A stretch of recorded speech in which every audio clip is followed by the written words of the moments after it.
Thank you guys for being here this morning. It's amazing to be here with you. And thank you for just opening this up. And I know you're like, why are you saying thank you so much? I just am so thankful for this church because it's been pretty much almost a year now since I stepped foot in this building, met with Pastor Jonny, and he was just so excited to see what CarePortal could offer your church. He was so excited to see members of the church going out into the community, visiting people, caring for people, loving people, sharing the gospel with people, and he was just so excited about that.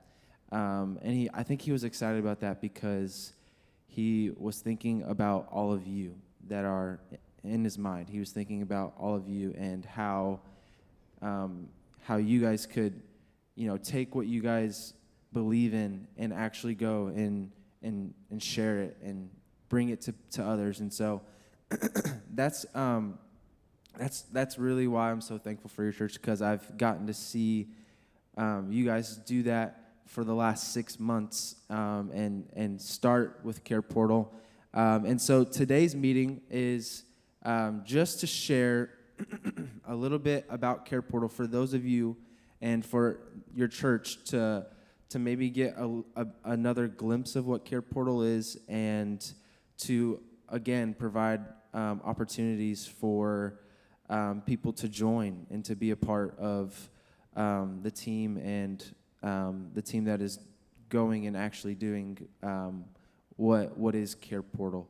So for those of you who are here and you're like, I've heard of CarePortal because, we talk about it at church, hear it in the announcements, see it in the bulletin, have seen videos.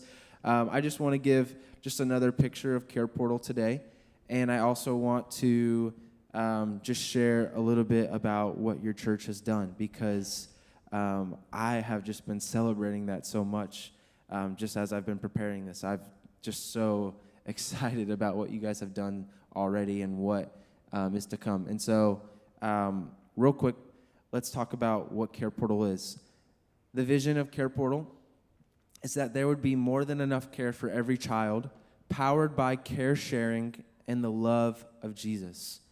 The goal of CarePortal is that no one would be alone in their time of need, in their greatest time of need, in their time of desperation. That there would be someone, no matter where they are at in the world, that there would be someone that could come alongside of them, and that it would be from a church, someone from a church.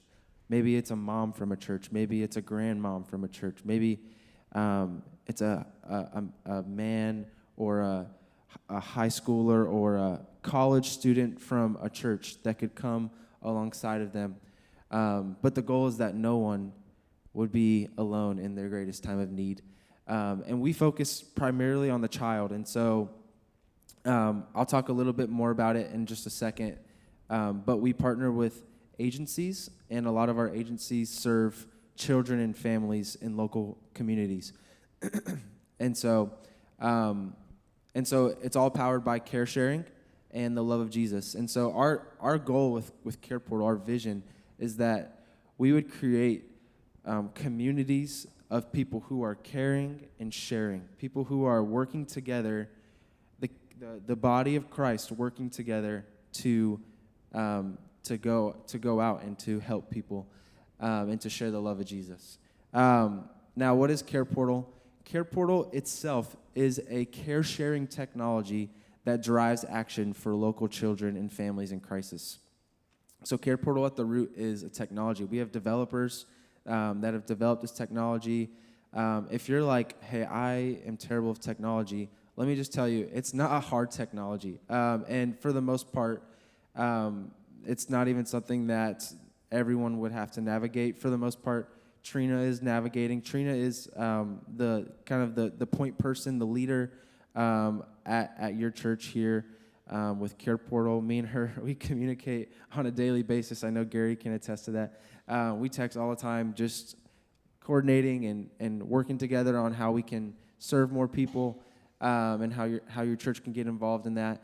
And so if me and Treena can navigate the technology, I think everyone can. It's a pretty simple thing, but at the heart of it, CarePortal is a technology, and it's driving action so that more and more people can serve and can be served. So how this works, kind of a four-step process, is that needs are uncovered. So a child or a family in need requires help from a professional. So kind of like I talked about earlier, we partner with agencies. These agencies are working in local communities to sometimes they have different purposes. So for some of these agencies, they're pregnancy centers who are trying to help moms to be make a decision. Sometimes it could be the Department of Children and Families who are serving families that are in desperate need or in desperate risk of either being separated or trying to reunite these families. The situations can be a multitude, and we call them request that comes into the system. They all have a different purpose that is to help someone. And so needs are uncovered, and we train these agencies to submit these needs and to use the technology as well on their side of things. And so these professionals, they type their vetted needs into CarePortal. We try to make sure with them, like, hey, we want these needs to be vetted, and these are kind of our qualifications for them. We want them to be accurate needs. We want them to be important needs and real needs that are in the community for these families. And so those needs get submitted into CarePortal, and then those needs are shared through the technology. And how that works is the technology will alert nearby churches and community members to these needs. It comes in the form of an email. Treena gets tons of those emails, and those emails have all of the different details of the situation. And then it opens up opportunities for people to say yes. Churches, people in the community to give and to go and help the children and the families and children. Now, I want to share some of the story of Divine Savior Church. You guys have now been, I guess, activated, going for half of a year now. Started back in February, which is crazy. I think the batteries are going out, but that's all right. In just half a year, though, I just wanted to share some of the exciting things that have happened so far. In just half a year, 18 requests have been met. You guys have met 18 requests. And through those 18 requests, 27 children and 18 families were seen, cared for, and met by a church, your church.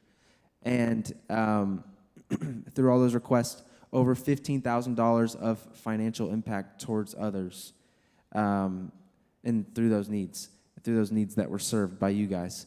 And so you guys have made a huge impact right here locally in 6 months of saying yes and going. Now, on the right, there's a few just like moments that I wanted to jot down, and these are like real stories that you guys are a part of, and it's currently just happening. And Treena, I don't know if you want to share any of these stories, but you're the boss around here, so you can come up here and do that if you want. But I just wanted to jot down a few little moments. The first request that you guys ever met was on Valentine's Day, and on Valentine's Day, I believe Treena and Megan delivered this one, and it was to a mom. She didn't speak English.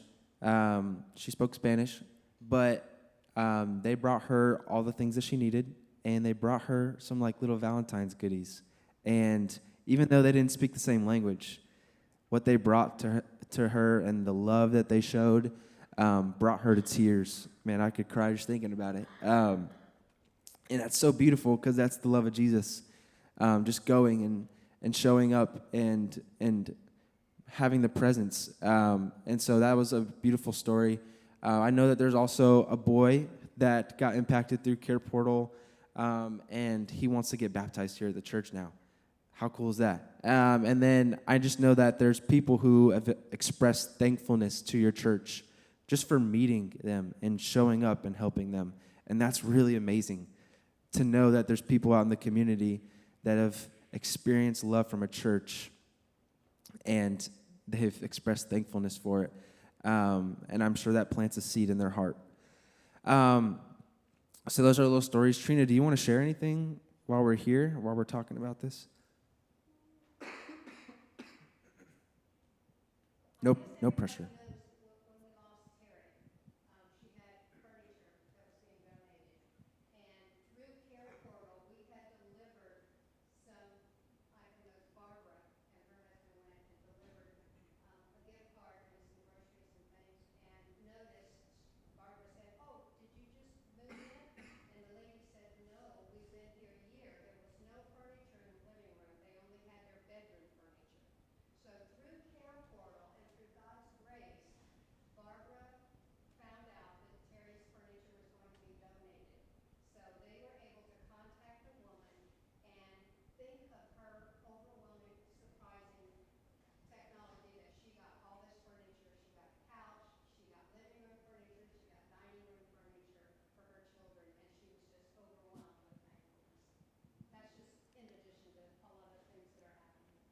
Yeah.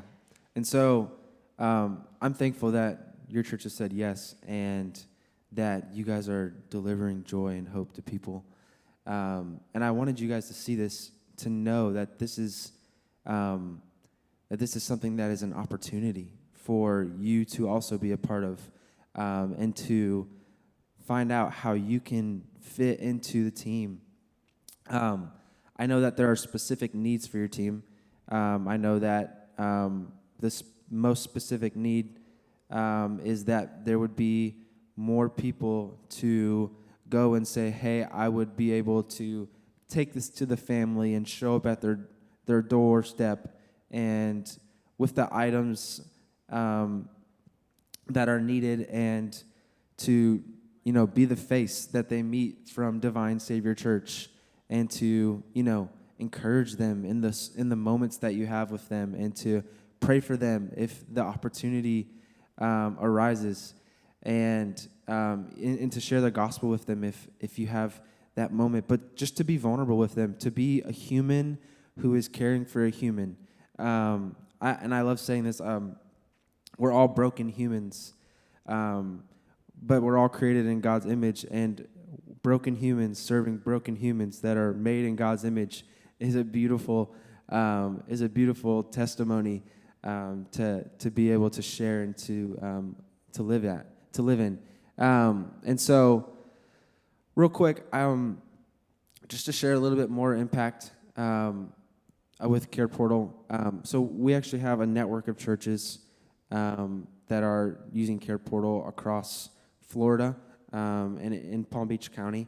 And in just the last 6 months, these are just some of the statistics that have happened. So in Palm Beach County, there's been over 231 requests met, and over 500 children served. And across the whole entire state, just in the first 6 months of the year. You know what? This is actually the summer. So from May until the end of July, right now, this is what has happened. I just blanked. And so in just the last 3 months, across the whole entire state, 3,333 requests have been met. Over 7,000 children have been served. Over 3,700 adults have been served. Over almost $4 million of economic impact. And so God is moving. God wants to move. He wants to use his people to go and be the light. And I want to talk about how, and I've already kind of shared about it, but how you guys can play your part. But I know that today Pastor Dan was sharing the message, and if you haven't heard it, I might be spoiling it, so I'm sorry. But I know that he was talking about light piercing the darkness, and how we are called to be the light in the darkness. And even if it's just a little light, you're still a light. And I just think that's so important to our faith. If we're going to be followers of Jesus but not choose to be the light, then we're missing out on a key component of our faith, of our call from God to go and to create disciples. And so, I feel convicted because I know there's been times where I've missed out on that, and maybe you're here and you're like, man, I've missed that mark. It's okay. Maybe this is the moment where you can start and go and be a part of this. And so there's two different ways that you can play a part. One part is by joining your church's Care Portal team as a responder. It's a big need, like I said. The second, and let me talk about that real quick. How that would work is, you're just raising your hand. You're saying, yes, I'd like to be a part. And you would you could talk to Treena, Megan, Pastor Jonny. They all have information on what that looks like, what that entails. If you're looking for what does that commitment look like, they can tell you a little bit more about what that commitment looks like. And then we would do what's called a responder training. So you would get some training to kind of get trained on what it would kind of feel like, how you would respond in certain moments that you might have with these families, because you are walking into families that are going through specific situations that might be tough, and you might come in contact with someone who has trauma. You might come in contact with someone who is physically unkept and has those different needs that maybe you don't come in contact with. You got a question? Yeah. As I used to work for DCF and HRS, so I know this all too well because we have a lot of training on it. Yeah. Is it always worked into a team situation? You never sent to a place or talking to somebody by yourself. Correct. That's sexual harassment, child abuse, you name it, it could come up very easily if you're not working in a team. Yeah. Yes. So we have a rule, and it's in the training. We talk about it in the training that we go in pairs, at least two people. I was reading Luke 10 today, and it said that the Lord was sending out disciples, and he sent them out in pairs. So we believe that's a really vital thing. A rule that we have is that people would go in pairs at least to these families' homes. So that's a great question. Thank you. And then, so that training would encompass everything. And then you're ready to go. You're ready to kind of say yes to anything that you're available to help with. Treena, I know she communicates with her volunteer team. She's always asking when opportunities arise, hey, can you do this? There's no pressure, but can you? And whoever's able to say yes, then that's amazing. That's the goal. So that's the first need. The second need is you can actually support your church Care Portal team by giving or donating. So if you're like, hey, I just don't think I can, afford the time to do this, but I would like to donate in a certain way. Maybe that's financially or with different items that you receive every once in a while. That's a great way just to be a part if you can't give the time. So those are the two ways. And just as some instructions, how do you get started with this? Talk to myself. You can talk to Treena, Jonny, Megan, and then to give, I would talk to Pastor Jonny about that. He might just have some good steps to move forward with that. Yes?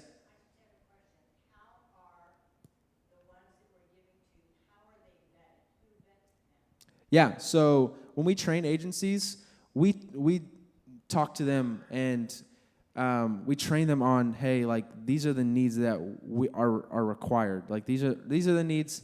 This is what required of the needs that you put in. And so the agencies vet them themselves. And then if there's ever a need that we see, so I'm not the only person in the state of Florida who works for Care Portal. We have a team across the state, and we are constantly monitoring all the needs that are being put in. So if we ever see a need that raises a red flag in our mind, or if a church comes to us and say, hey, like this need doesn't really make sense, like it's not accurate, we will go back to those agencies and kind of have the conversation, and try and figure out a way to grow from those situations. Yeah. No, no, they are vetted before they're even put into by the agencies. Yeah, yeah, the agencies are putting them in, and usually they have a supervisor at the agency. So maybe it's someone they have agency representatives, and then they have someone who's kind of on above them, and that person is also vetting those needs. So that there's kind of like a few layers that they have to go through before just any need can be put in. But we do like that these needs aren't being put in by just anyone in the community. They're being put in by like agencies who are, like their job is to help these people. And so they have a really keen eye towards what is real and what is needed. Yeah. Does anyone else have any questions? This is great. This ministry takes care of Palm Beach County, but in our membership, we have people that come from other counties to worship here. Mm-hmm. So would their involvement be just still with just the West Palm Beach families? That's a great question. So, with the technology and kind of how the system works, every church has what's called a church radius, and so this radius can be changed to whatever the church is comfortable with doing or wants to do. And so, I believe right now your church receives needs all the way down to pretty much Broward, so South Palm Beach County and North Palm Beach County. Like I know you just got to request. Yeah, north to Jupiter. Yeah, you just got to request in Jupiter. So 25 miles. So 25 miles right now is currently the radius. But like I said, that can be changed. So if you guys wanted to serve down in Broward, you could up your radius essentially and see those needs as well. I think with that, it's because when we first started and we got 25 miles was because we really didn't have a team.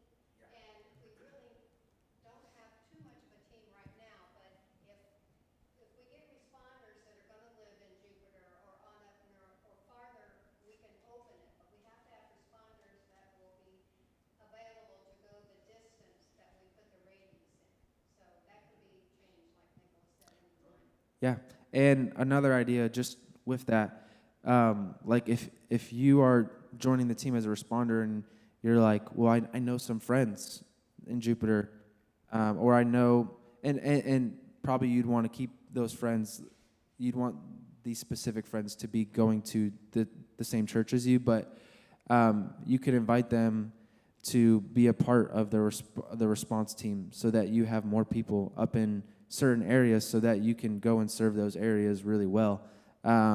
So that's just an idea that I had. Like if you want to ask people, hey, like I'm joining joining the team at my church, and this is what we're doing. Like, do you want to be a part of it, sort of thing. So just an idea to throw out there. Yeah.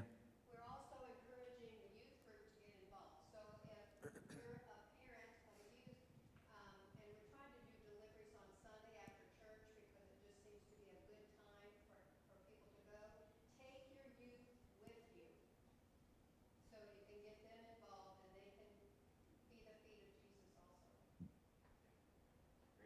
Great idea. All right, any more questions? Oh, yeah. Going back to this team thing, you're going out in pairs. I'm thinking about this case that just happened up there at, what was it, Riviera Beach, the 7-year-old that got killed, the girl that got killed, her mother killed her, If we go into a situation like that, because DCF supposedly took care of the whole situation, said they knew about it and that they closed the case, but the kid died anyway. If we had been involved in something like that, are we then also suspect? Do we have to report to agencies? Do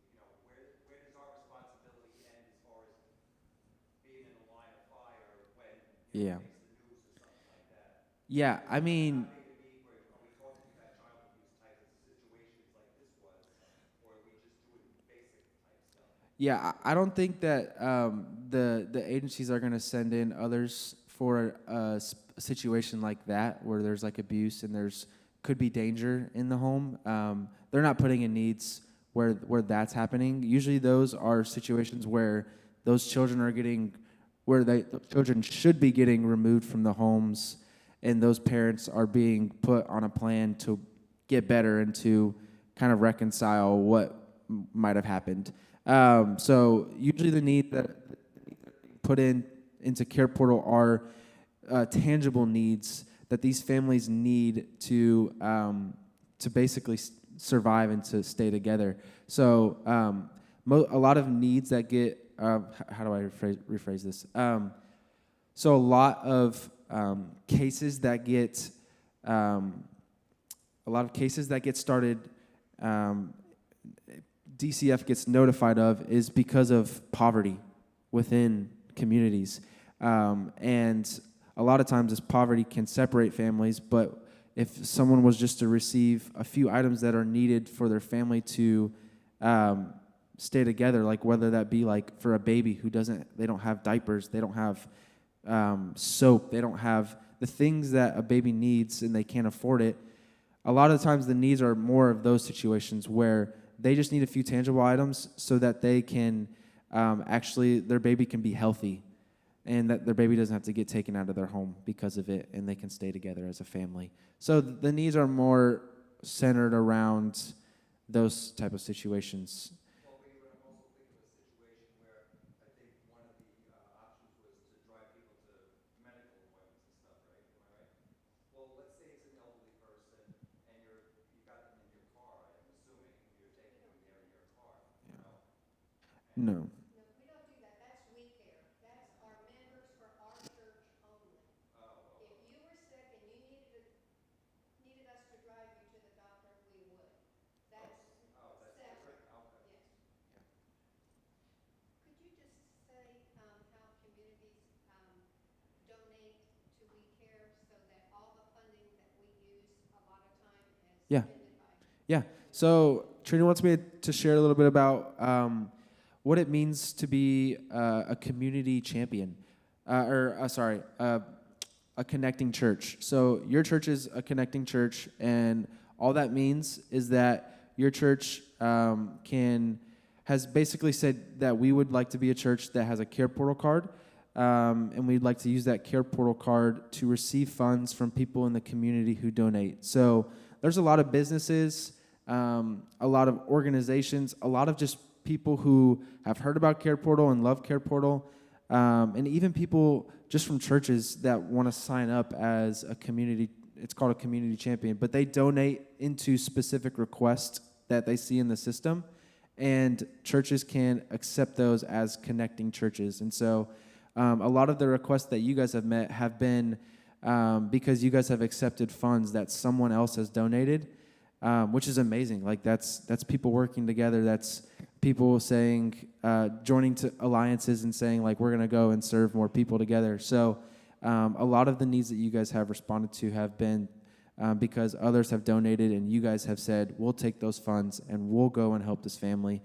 And so that's a big part of of how Care Portal connects people and how your church has served a lot of people in just a short amount of time. That's a great thing to share about. Any other questions? Okay, anything you want to share? Okay, yeah. So Treena's placed a sign-up sheet. I believe it's on that table in the back.